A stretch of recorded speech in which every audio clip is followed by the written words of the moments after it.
Laymen's evangelical fellowship విశ్వాసమే విజయము అనుదిన ధ్యానములు September 10వ తారీఖు. రాత్రంతయు ప్రార్థించుట. అంతట నేను గోనెపట్ట కట్టుకొని ధూళి తలపైన వేసుకొని ఉపవాసముండి ప్రార్థనా విజ్ఞాపనలు చేయుటకై ప్రభువగు దేవుని ఎదుట నా మనస్సును నిబ్బరము చేసుకొంటిని.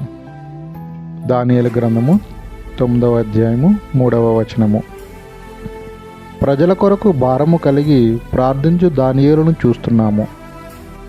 మన దేశమును గూర్చి భారముతో ప్రార్థించకపోవుట అనున్నది దుస్థితి.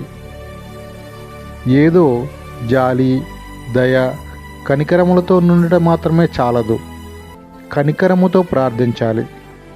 ప్రేమపూరిత ప్రార్థన చేయాలి. జనసమూహములను యేసు చూచినప్పుడు వారి ఎడల కనికరపడ్డాడు.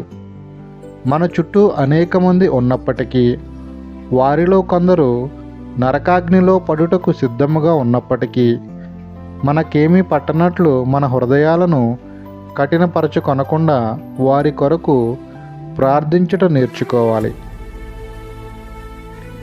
విరిగిన గృహాలు, నలిగిన వేదన చెందుతున్న హృదయాలు మన చుట్టూ ఉన్నాయి.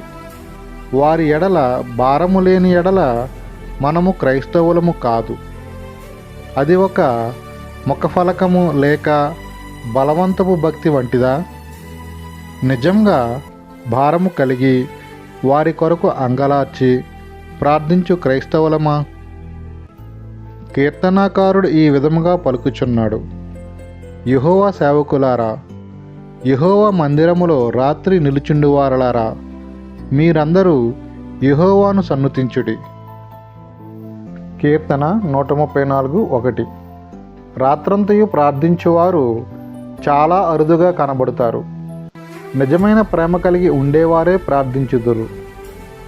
భర్త మరణ సమయమున భార్య తప్పక రాత్రంతయు భర్త పక్కనే ఉండి దుఃఖపడుతుంది.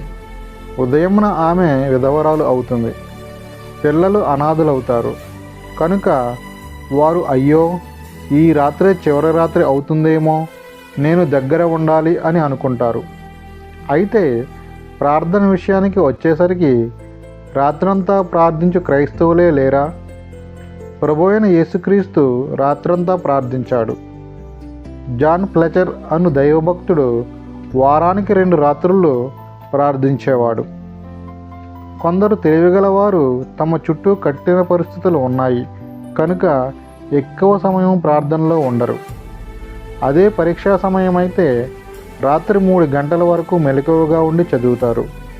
కానీ తమ స్నేహితుడు నిత్య నరకాగ్నికి చేరబోతున్నాడని తెలిసినను రాత్రి 1 గంట 2 గంటల వరకైనా ప్రార్థన చేయరు. అలాంటి భారమైన ప్రేమ ఉండదు. ఆత్మీయ యంత్రాంగములో ప్రార్థన అనున్నది ఎన్నికలేనిదైపోయినది. కనుకనే ఆఫీసుల యందు, కళాశాలల యందు, గృహములలోనూ క్రైస్తవులు గాలిపోయిన టైర్ల వలె ఉంటున్నారు. మనమెలా ప్రార్థన చేయాలో దేవుడు నేర్పించునుగాక. జాషువా డానియేల్ గారు.